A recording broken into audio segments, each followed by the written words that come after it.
Hello everyone, Taylorson here. Absolutely nothing has happened. Do not look at the results on the screen because today we are on to stage 9 of this Tour de France playthrough on the Tour de France 2026 game. 188 kilometers are ahead of us and it is the last chance in the first week to gain time or win a stage. And we're going to try and do both of those things. Hello everyone. It's the day before the first rest day, and the peloton faces a typical stage as they ride through Corrèze. A series of hills and climbs with a gradual increase in elevation that increases fatigue in the rider's legs.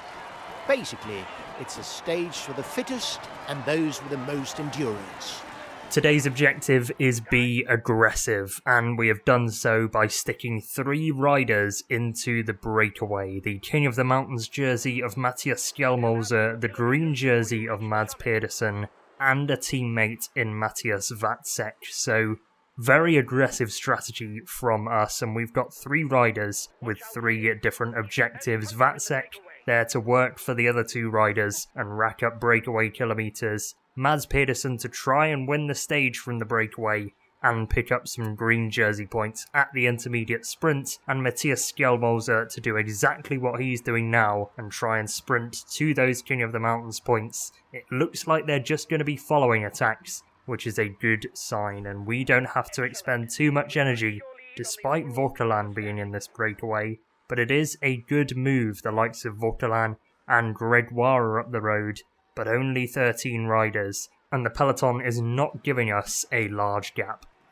1 King of the Mountains point secured then. Now it's time for the intermediate sprint. Could this be a more difficult task though? Because we've got Mads Pedersen, but will riders actually want to go for this? The likes of Gregoire, the likes of Kevin Vauquelin. We'll see, I suppose, when we get to the intermediate sprint, but we should have enough stats to deal with the rest of the breakaway in this particular sprint. But we're going to come to the front anyway, just as a belt and braces technique, and off they go. They've come around me, but we're going to try and sit in the wheels, get around Gregoire, and use up all of our stamina to get to the line, and we do.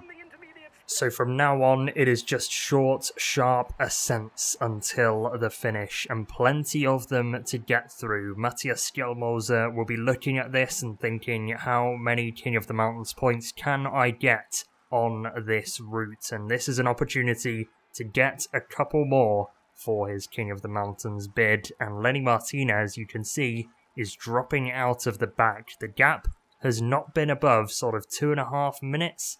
All stage. It's been kept on a short leash by the big teams and by a couple of teams who have missed the breakaway. But this looks like the main group that is going, unless a counter-attack forms and quickly. We just need to increase the tempo over the climb, but we take the points. And hopefully it's the same again for Mattias Skjelmose on this climb, but you can see now the breakaway is falling apart. Kevin Vauquelin's been dropped, Mattias Vacek's gone, Jan Uijtdebroeks is out the back, and now it is only a select few that remain. Tobias Harland Johannesson, who was the best placed in the general classification in this group, is on the front and is trying to plough this one forward. Mads Pedersen is sitting on the wheel, but the increase in tempo is resulting in many riders falling off the back. Ilan van Wilder is the latest rider to be dropped, and we're going to try and come to the front with Mattias Skjelmose just at the right time to take some more King of the Mountains points. We're going to be doing this all stage, so we're going to be doing this over and over and over again, and hopefully keeping this breakaway away so that Mads Pedersen can try and take stage honours, or maybe even help out Juan Ayuso for an attack from the peloton as a satellite rider. We'll play it by ear. Well, plans might change as we enter the latter portion of this stage, because 1 minute 20 separates the breakaway from the peloton, and it's Rich calling it a breakaway at the moment. Mattias Skjelmose and Mads Pedersen are in a 2-man group at the front of the race and have just gone over yet another climb, with Skjelmose scoring 2 more points for the King of the Mountains. We've got a group of Cepeda and Caruso now chasing on, and we might let them join us and try and get as far as possible.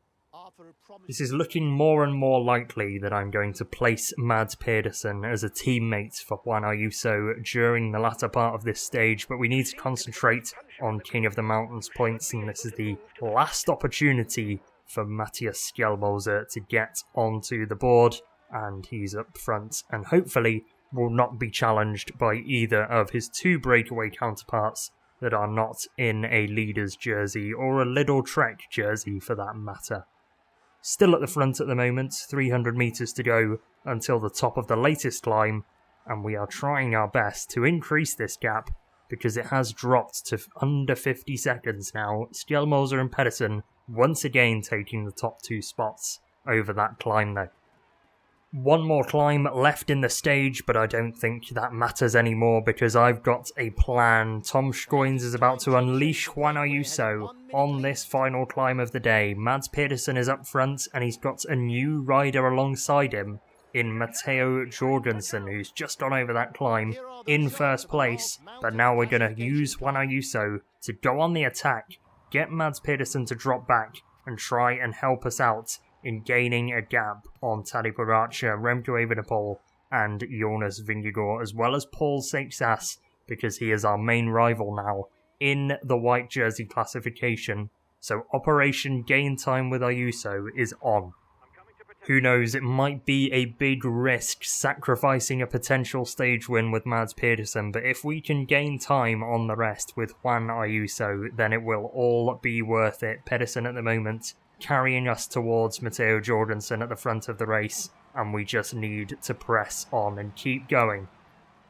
Well, we've been caught by two of the main contenders in Tadej Pogacar and Remco Evenepoel, but Jonas Vingegaard is in a group behind that is 30 seconds down the road, and with 5 kilometers to go, it is not looking likely that they will catch us, so let's head to the finish.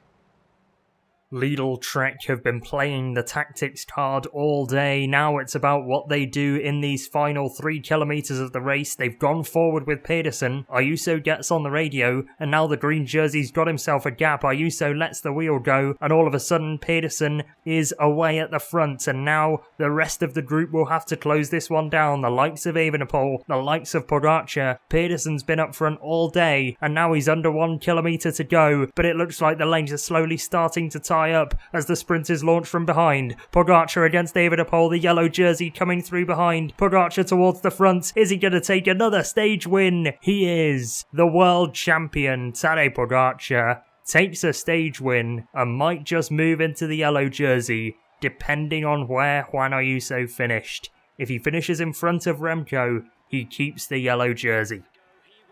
Run from him, hide from him. You cannot defeat Tadej Pogacar. He wins the stage once again, and after winning a sprint stage yesterday, whisper it quietly because his sprint stat wasn't even that good.